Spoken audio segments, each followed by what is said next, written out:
You taught in different universities as Just said two words, and I could see his brain go. what did you enjoy most about teaching? Okay, there were three things here: egalitarian, flourishing, and overtime. I say without freedom, you can't flourish completely. These ideas were worked out and criticized by philosophers. What is your take in current situation in Middle East? That's what I would say to Trump. That's what I would say to Netanyahu. That's what I would say to Iran. Just stop. To comment on the war going on in Iran. Iran has, you could say, won a war. Of course, if we say somebody wins the war, it doesn't mean they're not horribly damaged. Interviewed by someone from Pakistan, and he said, "You must not talk about politics or religion." I wish all of Pakistan the best, and I have some other friends from Pakistan. Assalamu alaikum everyone. This is me, Abdullah Meo, also known as Abdullah Construction Wala. I hope you are all doing well. Welcome to today's special interview. Today we are honored to have Mr. Paul Bowen. Mr. Paul Bowen is an American philosopher. He holds PhD degree from Yale University, United States. He also taught in different universities for many years. After retirement, he continues to work as a philosopher. He writes and shares his ideas about ethics, political philosophy, and human flourishing. Sir, thank you very much for accepting our invitation. Before we begin our discussion, sir, I would like to request you please introduce yourself. My life's journey. Okay. Well, I was born in Washington, D.C., which is the capital of the United States. But I don't remember that because we moved while I was still young. And so I don't remember. My earliest memories are of New York City, where I did in school up through sixth grade, except that for first grade and fifth grade, we went to Europe for a year. So then we moved. We moved several times while I was growing up because my father was not, he didn't get a steady job for a while. In academia, you have to get tenure. Once you get tenure, you're all set. But so we moved several times, and finally I graduated high school in DeKalb, Illinois. That's a Midwestern place. And in 1962. And then I had a rather spotted academic career. It took me about 10 years to finally get a PA. And I'm something of a rebel, and I wanted to try out various things and not just go through the routine. So and I had problems. In those days, I was kind of confused, I think. And so I eventually got a bachelor in philosophy and a master's in philosophy. And then, as you pointed out, I went to Yale University and got a doctorate. And that enabled me to teach philosophy at university. So I taught at Brown University and the University of Cincinnati. And then at the end of my career, I actually taught high school for a while at a school called the Schilling School for Gifted Children. Then I retired completely. And at the same time, we came down here to Denver from Cincinnati. And the reason for that is that my daughter had produced a grandchild. So we wanted to be with the grandchild. So we moved down here, and now she's produced another one. So we're going to be here for a while, I think. And but as you mentioned before, I am still intellectually active, even though I'm retired. And if you like, you can see this on my Facebook page under the name Paul Bowen. And I'm also putting a lot of my stuff onto Substack, but that's in process. I haven't finished doing but I write things on Facebook and then I put them on Substack. That's my plan anyway. Uh, and so I think that's my basic journey right there. Here I am. You have, I'm 81 years old. With a little luck, I'll make it to 82. you are still young and you are doing very best. I have seen your Facebook and you are still doing very good work on philosophy on your topic. So, sir, my next question is, why did you decide to study philosophy? Well, it was a bit of an accident. It's in my life is full of accidents. You know, your whole life changes because of some accident. But I was at Amherst College as a freshman, and I had a chance to take any elective course. Of course, it's not required. And so I looked at the possibilities. There's this thing called philosophy, and I didn't even know what it was. So I just thought, well, it might be interesting. Okay, sir, my next question is, what is the biggest lesson you learned during your education? In my education,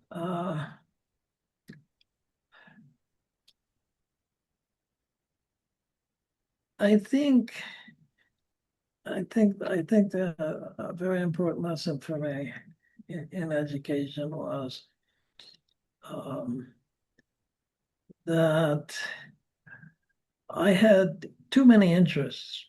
I still do, and I had to somehow, in order to get a degree, I had to Hmm? focus. And it was my mind tends to say, "Oh, that's interesting. Oh, that's interesting," but not necessarily to focus very well, right?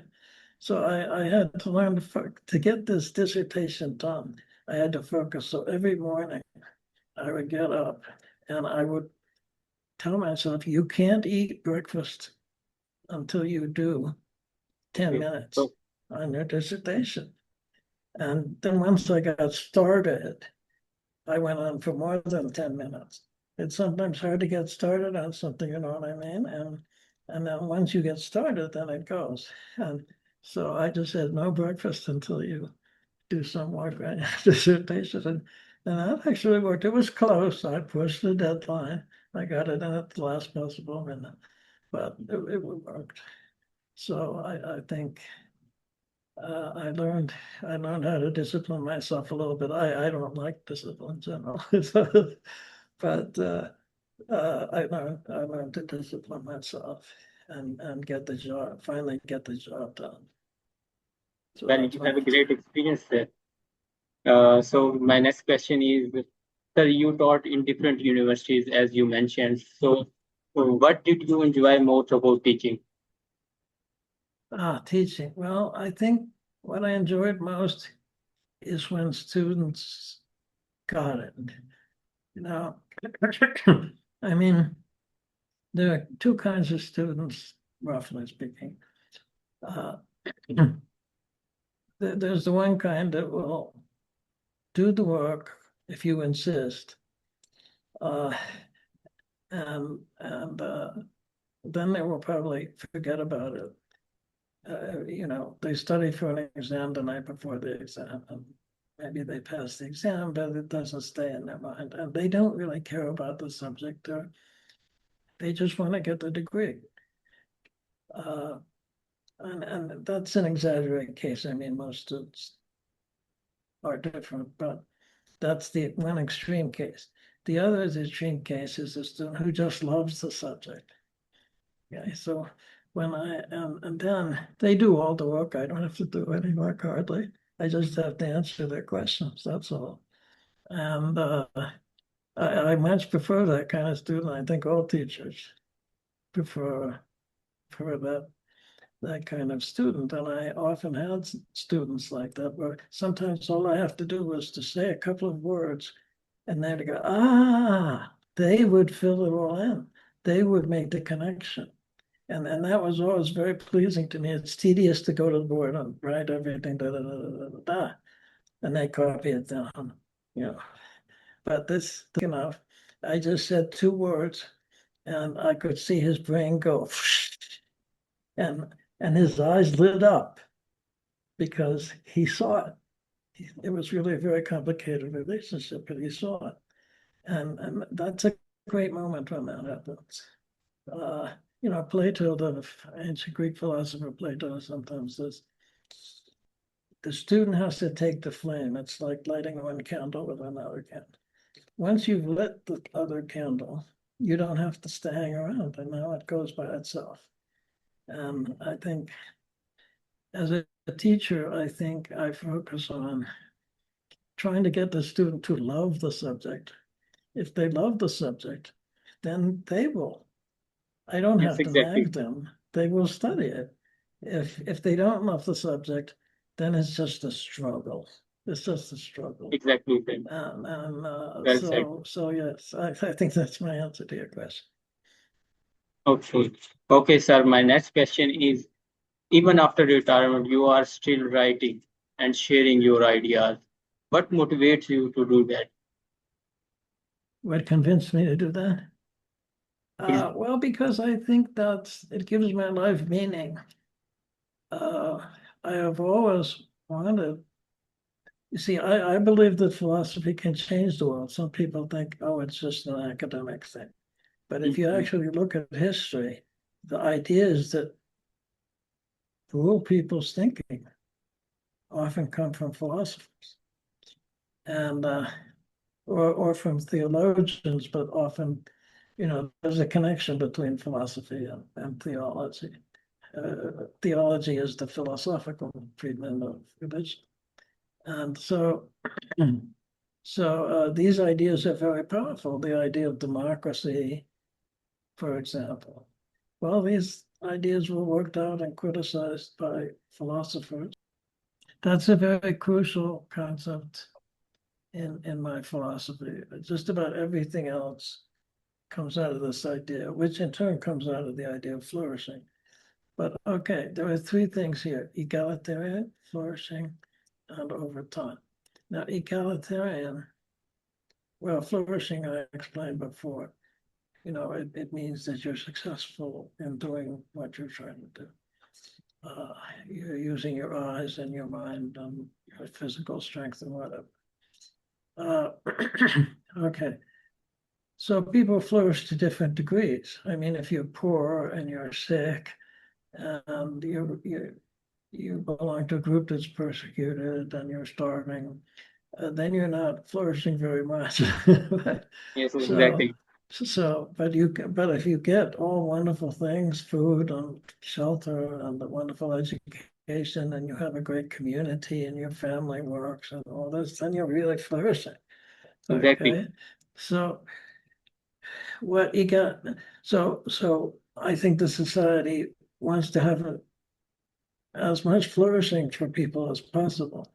But now the egalitarian condition says everybody should flourish by about the same amount. So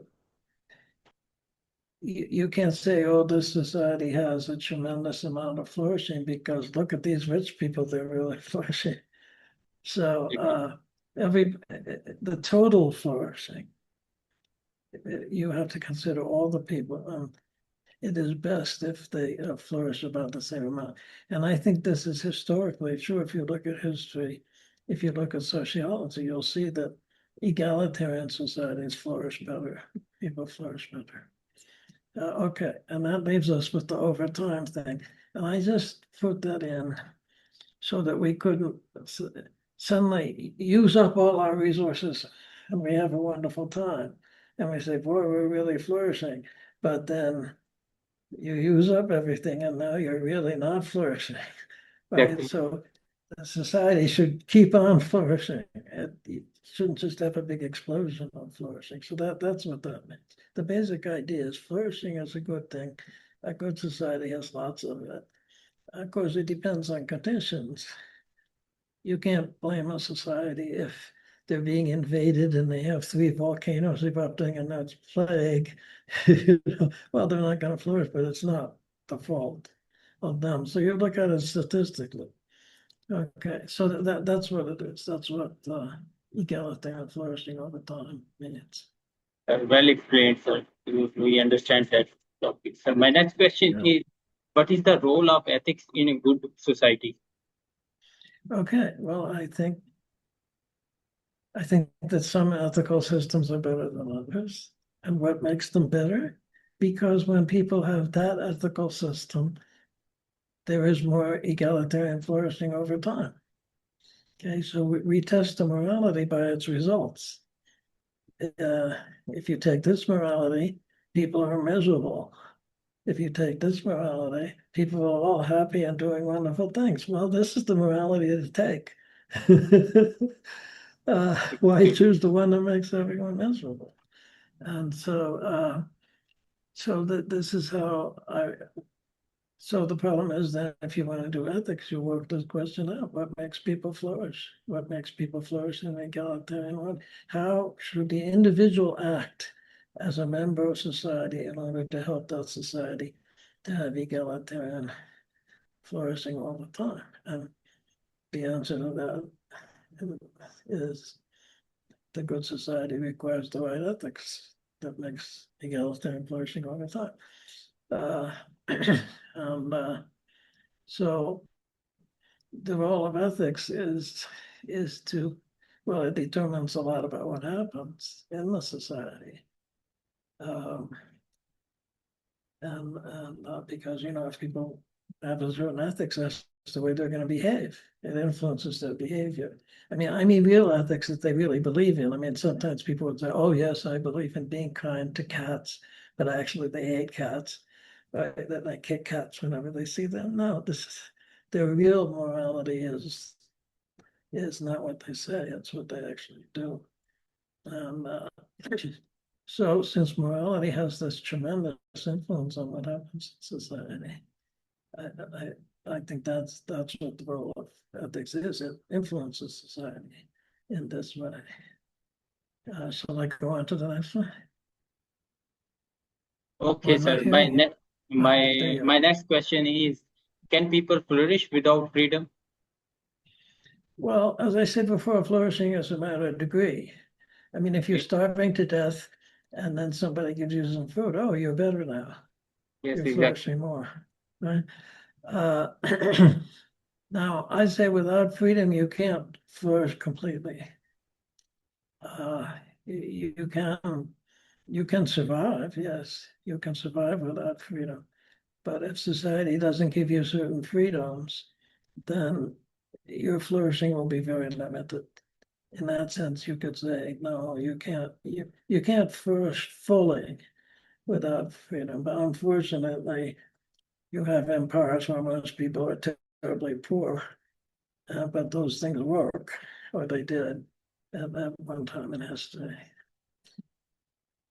Shall I go into that's what I say. How do war and poverty affect human flourishing? Well, they're very, very bad. War is just about the stupidest thing I can possibly imagine.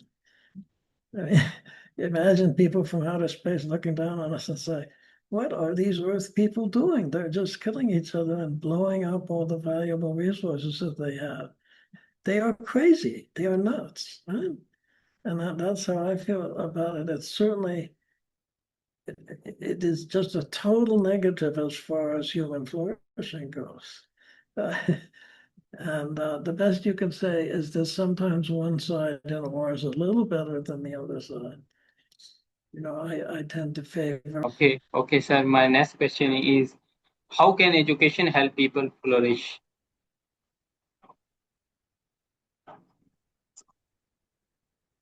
Ah, well, there, there, there are two kinds of education. We have this tradition in Western society. There's what we call vocational education, which gives you a skill that you can then sell, or you can make things and sell them. Uh, so it's for a job, okay, and that's good. You need something. It's not a bad thing.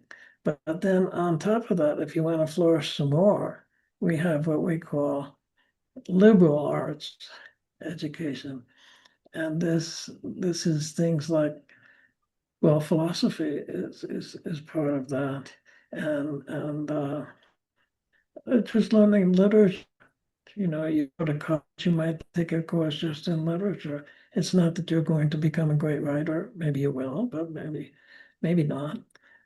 But you learn to appreciate life more if you read a lot of literature and you begin to get a feeling for what really good literature is and what really good writers accomplish.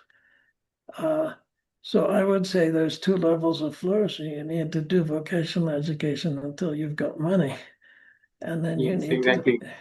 and then you need to do a liberal arts education to make your life richer in some ways that just money cannot. We were just talking about that. There's some ways where money cannot help you. So that's my answer. Okay, sir. My next question is, and very interesting, what kind of political system can help people flourish? What do you think about that? Well, I have great imagination for, I'm sorry, I have great admiration for countries like the Nordic countries, like Sweden, Denmark. These people have democracy. That's good. They have egalitarian flourishing. You can just look at the statistics and it takes a little interpretation. But people are happy there. People make studies of where people are happiness, and the Nordic countries always score very high on these things. Okay, sir. Sir, my next question is relevant to current scenario. And so, what is your take in current situation in Middle East? I specifically want to comment on the war going on in Iran. Well, yes, I would, since you ask. I once was interviewed by someone from Pakistan, and he said, "You must not talk about politics or religion." But since you ask, I'm going to talk about this, okay? Uh, and okay, it's a mess, right? It's horrible. It's a horrible situation. As you know, I think any war is horrible. And I Exactly. think the main cause of war is what I call competitive nationalism. You have lots of nations and they're competing with each other for resources. And when that competition gets a little tough, then we have war. So any war, as far as I'm concerned, is a bad thing. It's a terrible thing. And any nation, uh, if it's a nation, I already have something against it because now it's going to compete with other nations. We should have one world. Okay, so and now if you want to see a beautiful or terrible example of competitive nationalism, yes, just look at the Middle East. What a mess! What a mess! So now specifically, I think that Trump has lost the war, uh, and Iran has, you could say, won the war. Of course, if we say somebody wins the war, it doesn't mean they're not horribly damaged. Okay. And all this time, of course, they've been building all these missiles with money that they could have spent to help their people flourish. And they develop a totalitarian system to keep the people from rebelling. And and war helps us. War encourages people to have a totalitarian system because now they have to put everything into the war. That started with Exactly. World War One. They have to put everything into the war. They can't feed people, or they'll feed them just enough so that they can hold a gun and point it. Or nowadays it's a missile. But uh, so I think it's terrible. I refuse to take sides. Uh, Israel, I think it was a blunder to start with, just creating another nation in the midst of where people already were. Exactly. Uh, there's, of course, there's going to be trouble with this, uh, Exactly, sir. and not all Jews were in favor of Zionism initially. Some of them said, "Look, when the Messiah comes back, then we'll have our state." But the British Empire isn't going to create our state for us. That's not what is going to do it. And so, but nevertheless, some people thought this was a good idea, and they made this thing. And now, of course, there are a lot of people in there in Israel. And, I don't want to see them suffer any more than anybody else. I'm not saying, oh, yes, let's destroy Israel. No, but I want to stop this war business. Just stop. Please stop. Exactly, That's sir. what I would say to Trump. That's what I would say to Netanyahu. That's what I would say to Iran. Just stop. Yes, stop. This is Exactly, sir. stupid. and Sir, and that exactly. that's what it is. Now, whether that's going to happen or not, I'm afraid that once these things start, it's very hard to stop them. And so I'm afraid that millions of people are going to suffer already. They've already Exactly. had millions of people suffer, and there will be more suffering until somehow we can find a way to stop this madness. And that's why I support the UN and things like this that might lead us to a government, because we always have wars, and Exactly. we always will until we give up competitiveness of us. So Exactly, sir. that's my take on the Middle East. Exactly, sir. You said well. And I think every nation doesn't want war. They want peace. They need their work to do in a peaceful manner. So nobody support their war in any country with any country. So you explained well, sir, everything. So my last question is, what message would you like to give to the people of Pakistan? Well, I hope you flourish. I hope you're being out there and flourishing. I hope you can stay out of wars, especially wars with India, where you both have nuclear weapons. Oh, what a mess that would be. Uh, and stay out of war. And I am very impressed by the Rehan school because I see that this is a secular school, as far as I can tell, and it is giving people skills that they can use. It's vocational education primarily. But Exactly. as I said, vocational education, that's where you have to start. And so I think the Rehan school is a very good sign to me for Pakistan. I think it makes me very hopeful for Pakistan to see this developing. And I wish to be in school absolutely the best. And I wish all of Pakistan the best. And I have some other friends from Pakistan, and I communicate with them a bit, and then they're good people, uh, and I wish them well. Some of them have a very hard life because they live in there just there's just not much water where they are. And so if it's a problem, what are you going to do?